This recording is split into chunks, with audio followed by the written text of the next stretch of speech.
Welcome to Tax Lien Training Lesson 2, brought to you by Tax Lien Investor Secrets.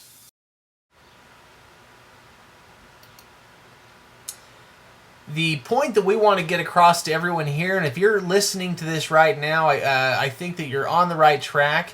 If you haven't considered tax liens and deeds as a substantial part of your real estate portfolio, really that's something that you should reconsider after today's training.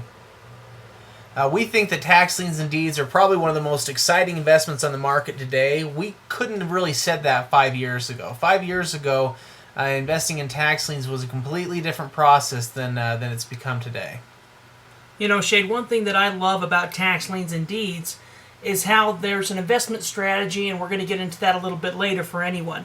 If you're looking to acquire property, there's going to be a way to be able to do that. If you're looking to generate interest rates similar to a bank or a stock, you're able to do that through tax lien certificates. And that's kind of what I think attracted both of us in the beginning was, you know, when I first started out, I didn't have a ton of money to get started with, but I wanted to get involved in real estate.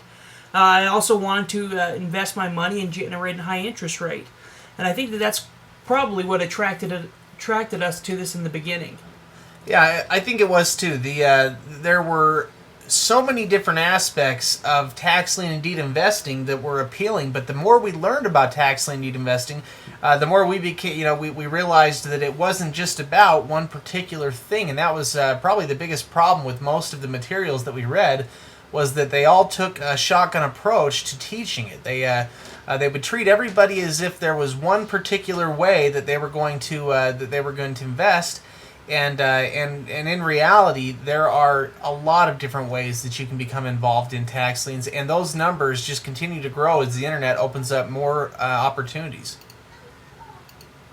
Now, the reason why, if you haven't considered tax liens in the past, you should consider them now is because the internet has revolutionized the way that tax liens and deeds are purchased. It's absolutely changed everything about how the system works.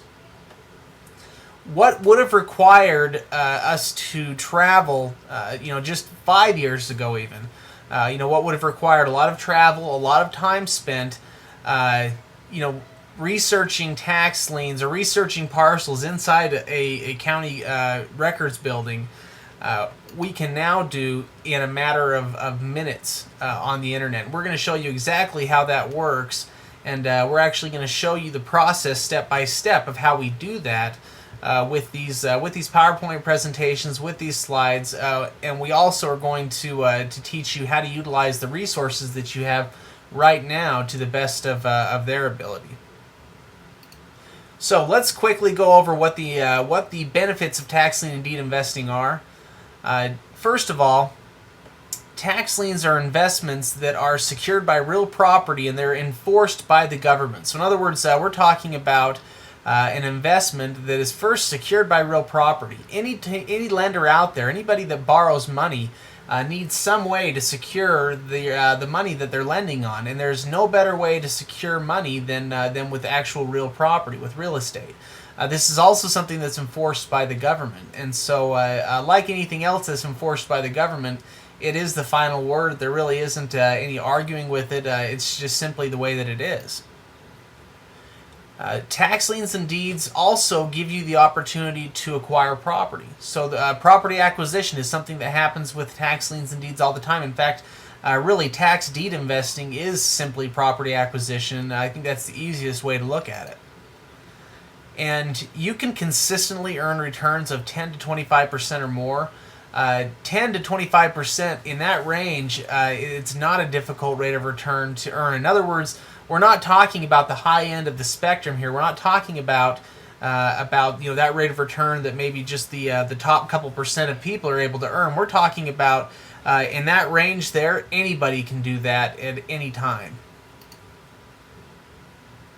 There are thousands and thousands of separate tax sales that take place every single year. There are actually around 3,300 separate counties and municipalities within the country that are responsible for collecting property taxes. Anyone that's responsible for collecting property taxes has to have a way to enforce that, and that's what the tax lien and deed system in the United States is. So let's get into the grid of it here, and let's talk about exactly what a tax lien is. I'm sure there are a lot of ideas out there about exactly how they work or what they are. Let's get into it right from the beginning. First of all, we have the county government here, and we have a property owner. In this case, it's property owner Bob. Now, property owner Bob is forced to pay an annual property tax every single year for the property that he owns. Now, that property tax is something that's been paid for a long time. So in other words, it's not a new tax. It's something that people expect. If you own property, regardless of where you own it at, you're going to have to pay a tax on that property. Now, property taxes are also called ad valorem taxes. They are a tax that is placed against real estate within county boundaries. So if you see the term ad valorem, just recognize that it's talking about property taxes, although really that term's not used a lot anymore, but we figure it's something that's important to know.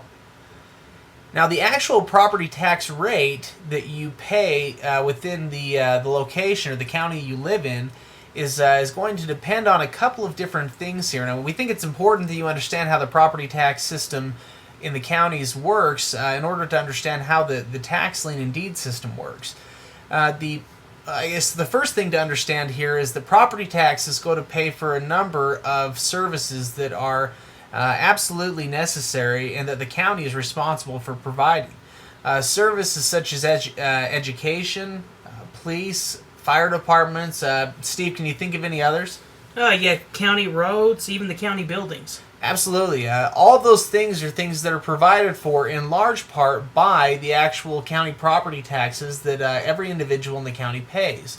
Now, it's important that the county has the money that they need to continually provide those services, and seeing how the property taxes are the primary source of revenue, this is how they actually come up with the property tax rate that you're going to pay.